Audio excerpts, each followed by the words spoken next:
this is now a problem that you no longer have. Yeah, it is. Fixing the hair. How does the hair? Well, I don't know. I got plenty of hair I gotta fix here still, It's Michael. true. It's a whole nother concern, whereas I'm getting there. All right. So here's what I wanted to discuss with you. Exactly like you said, you were finding our work to be helpful. Tell me more. Yeah, man, absolutely. So, you know, I've been in this industry for a long time, right? 5, 6 years, something like that.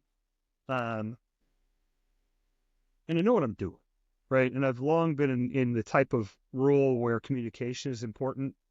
Um, I don't know, I bartended, I was a butcher prior to this. Like, communication has always been a critical piece of my work. Um, got a touch of the old ADHD, Michael. So I tend to, it just nicked me, man. It just nicked me. So I tend to occasionally, I've been accused of rambling when I'm telling a story. Um, and so as I've moved up and forward with my career, developing a little bit clearer communication and staying on trend a little bit more as the level of the individuals that I'm communicating with has risen. That's become more and more important. And I think that in the time that we've spent together, it's enabled me to have a better sense of where I'm at in the conversation, how on task, how on point, how on topic I am. It's given me toolkits for driving the conversation forward in the way that I'm looking for, and the way that both parties are looking for, really, I think, is a critical piece. Um, and also help to reaffirm a lot of the like confidence that I have, right? I think if you start any new role and you feel like there's something missing, right? You're like, you move. My prior role, I was there for 5 or 6 years, right?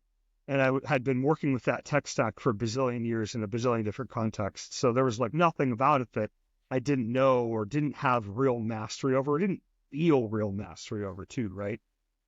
And then starting this new role, new company, A, new people that I'm working with, B, new tech that I'm working with, C, right? And so lacking some of that confidence, uh, I think exacerbated my issues, if only because of the lack of confidence, right?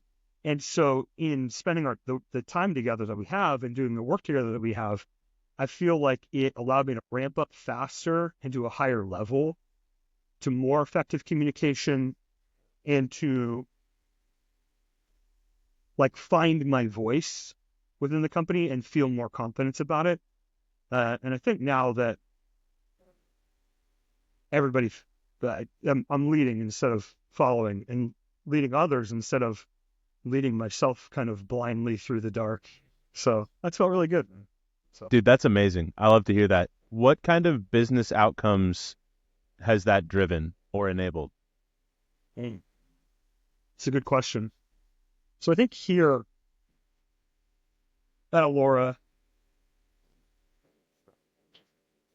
I'm speaking to like a totally new set of types of organizations, right? Crypto organizations, I understand. Enterprises, to some degree, I understand. I'm talking to much larger and much like broader scale and size and priority, higher priority organizations now, and also just totally new types of developers that have totally different interests and pressures and goals. And so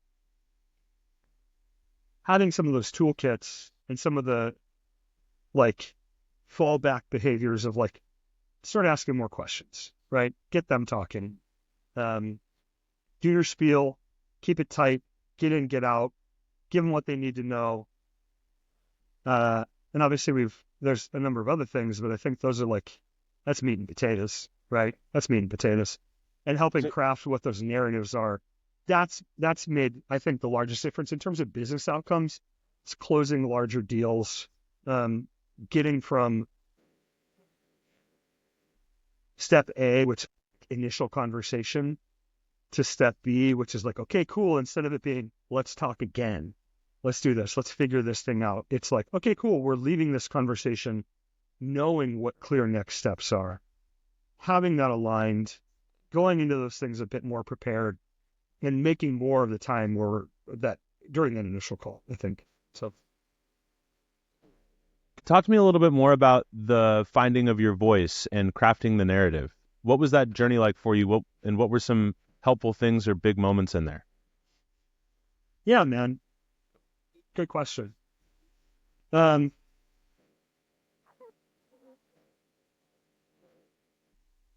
I think with any new tech, you need to figure it out and have a clear understanding of it for yourself. For me, I always really want to have mastery over it, right?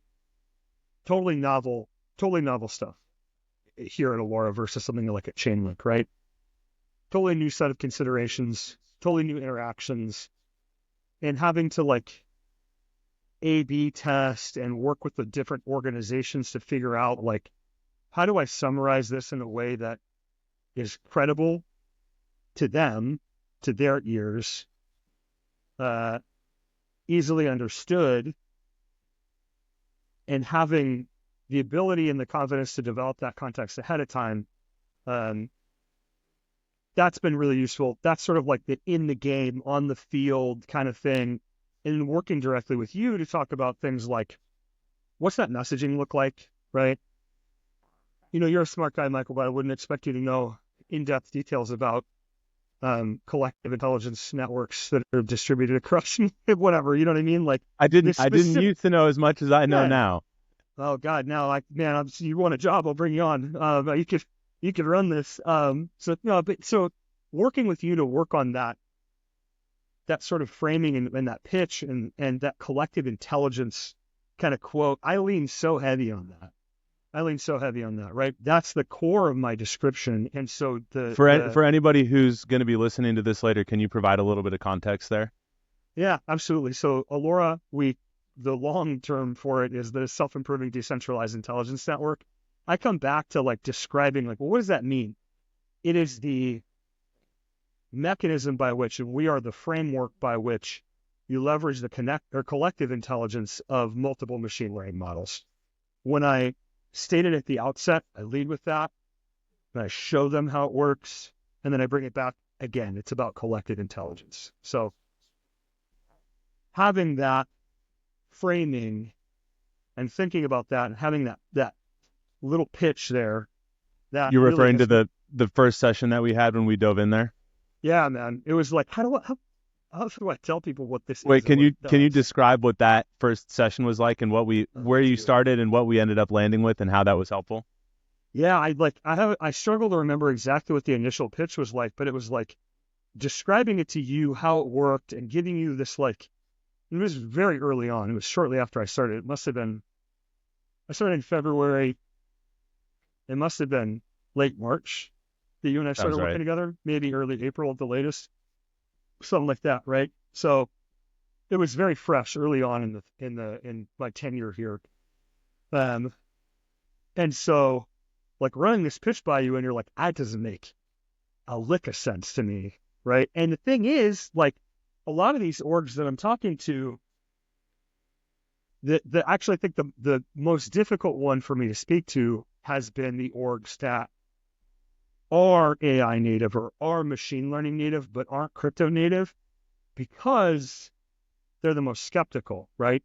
They're the people that I need to speak with the most confidence and authority to outside of say like enterprises, like, I don't know, I'm not going to name names, but outside of enterprises, they hear me talk about crypto, they get that, right? They're beginning to get that. I have talked to enterprises about crypto all day.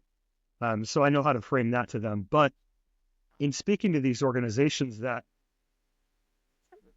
ML AI is their meat and potatoes, it's their bread and butter, it's critical that I come across to them as a credible, clear communicator who understands what they're concerned about, who understands what I'm talking about, and also that I don't expose the pieces of it where they clearly know a lot more than I do, because I don't need to know everything. But I need them to know that I get it and that I have a solution that's valuable for them to engage with, right? So, but yeah, the early stages of it was like, this is my pitch, and you're like, dude, it's so zoomed in, so technical, like which works for my validators, these infrastructural providers that I work with, but it didn't work It's on so not many something other that you people. can open up a go-to-market conversation with No, man, absolutely and not. No. save time with and get right to the point with. And so what did we land on? Like what was the process of landing on that and how was that helpful for you? Yeah, I mean, my recollection is that you continued asking me questions. What is this? How does this thing work? Like not like from a technical perspective, but like the conceptual portion of like, how does this work? Why does that matter? What's the value to them? Right? I mean, was it an A16Z article that was about um, selling in a down market?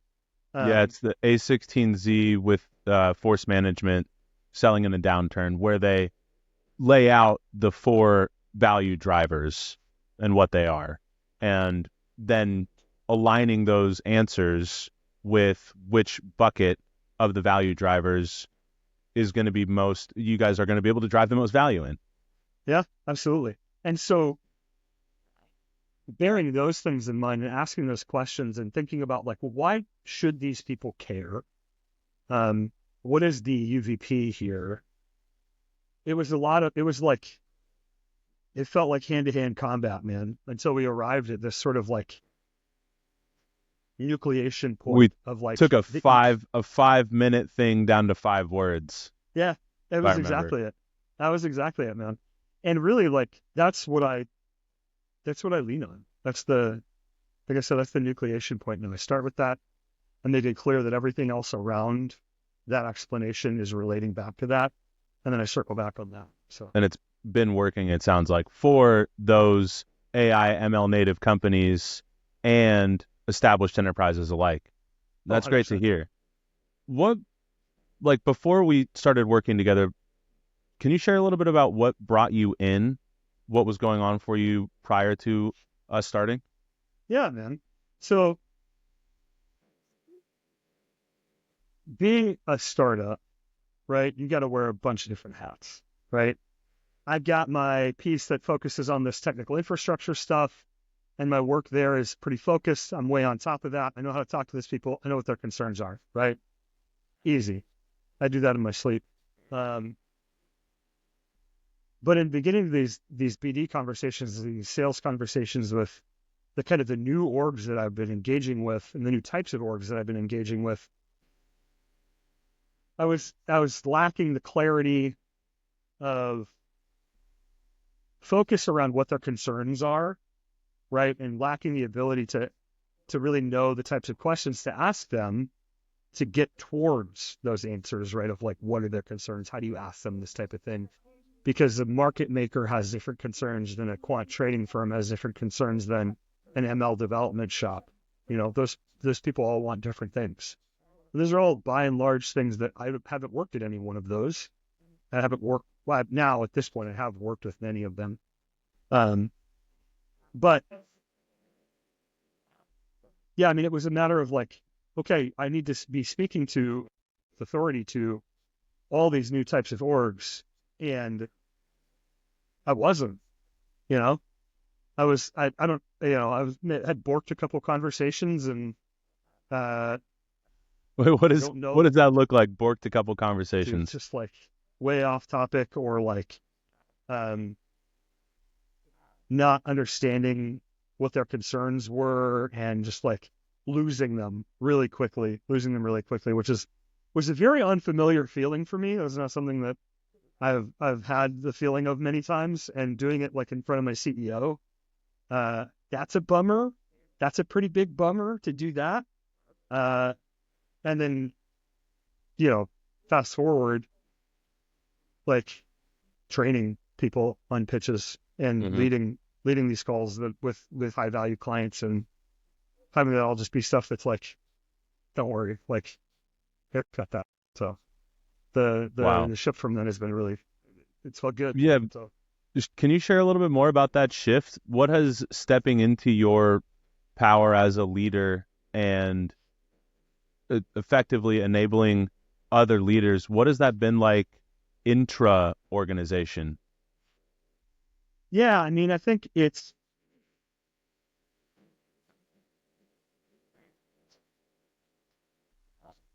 confidence in yourself, having it start there, and then having it, I mean, knowing that you've got it, right?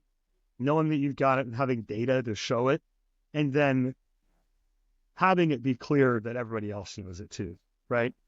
Them having the confidence to be like, yeah, cut them loose on this one, cut them loose on this totally new lane of business, right? So now working with these external third party uh, ML development orgs of all sorts of different types, basically like, okay, cool, go set strategy, go win them.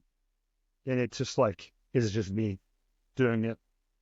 So pretty big shift from like, hey, back in bottom of February or whatever, being like, you screwed up a couple calls, screwed up Yeah. a couple deals here.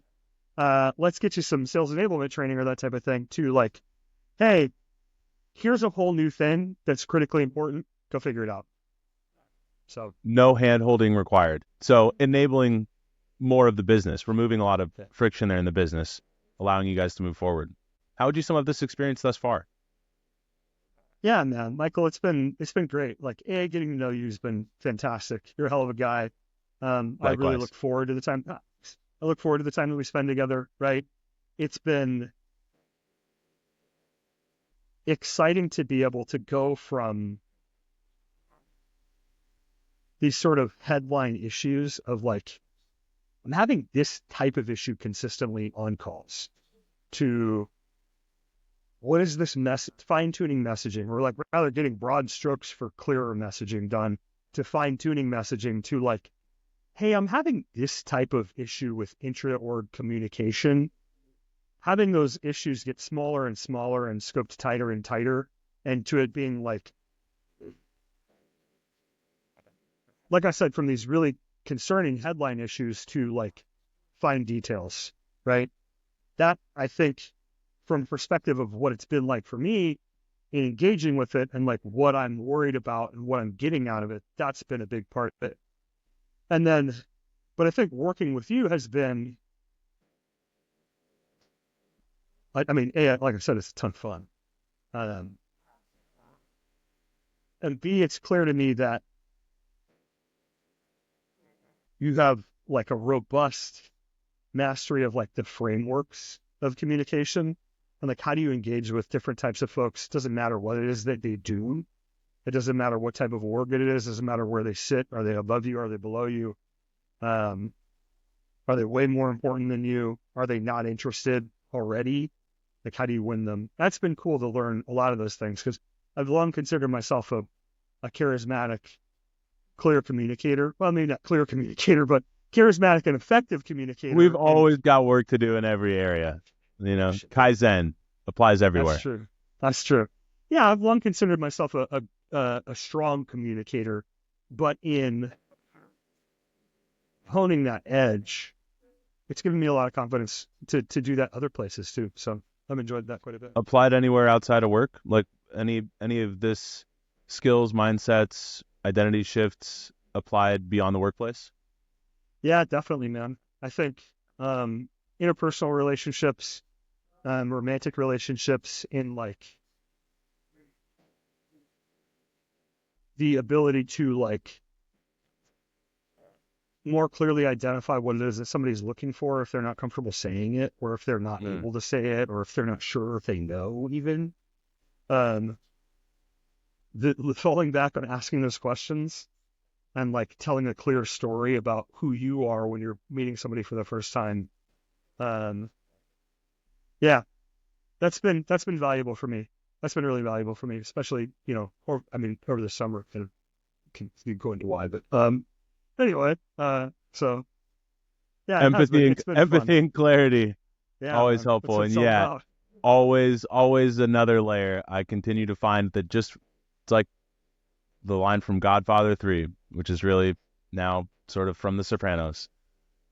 just when you thought, just when you thought you were out, they pull you Put me back in. back in. As soon as you think you've reached another level and you're like, I'm good, you're going to get a huge test from the universe or from God in any one of these areas. Yeah, it is a continual practice. We got to remind ourselves. Dude, this is awesome. Anything else you want to share with anybody who's going to watch this video, considering taking the plunge to come work with me, thinks that they don't need to or it's not worth it? You know, my entire life, I've made all my money on being a strong communicator. My whole life. I think it's largely been how I've achieved any measure of success is, well, I'm smart and I'm good looking too, which doesn't hurt, but um, even if you are objectively a strong communicator, there's always something you can learn, right? I've never had, other than in acute scenarios, what I believe to be like a lack of ability to project myself, my will, my confidence, like my charisma. I don't know that I've ever like chronically lacked that ability in my adult life. But in learning how to do that with you, Michael, it, I think the work that we've done together has allowed me to do that. Again, A, more rapidly, to ramp up here more rapidly. B, to do it with like more calm confidence. And to learn how to more rapidly figure it out what it is the other person is really looking for, what they're really concerned about, as opposed to just like telling my story and saying what I want, what I need. Which usually works okay, but there's always there, man. There's always something. There's always So I think that has been the piece of it for me that was difficult to swallow at first. So I was like, look, I know that I work these two things or whatever it is, but I'm good at this. Like, this is what I do. But to come in and be like, oh, wow, okay, there is a ton for me to learn. There's a ton for me to learn, and it's going to be good for me. It's going to be fun. I try to retain the beginner's mindset, which at least made it easier for me to ramp up with you. But I don't know, man. I've really enjoyed it. I'm like kind of bummed that we're nearing the end of some of these, but we've still got some work to do, obviously, and I look forward to doing it with you. And then, Eric, thank you so much for sharing your story here. I can't wait to share this with a bunch of people and find some more people similar to you to work with, because the pleasure has been, I don't want to say completely mine, but it's been extremely enjoyable to dig in with you thus far. All right, I'm going to stop this here in a second. Anybody who's listening to this, if you are in a similar position to Eric and you are looking to enhance your clarity, your messaging around your mission and the value that your product, your service adds, so that you can communicate effectively with your ideal customers and not leave them wondering what you're talking about, get in touch with me. Love to help you with that. Go forth and speak boldly.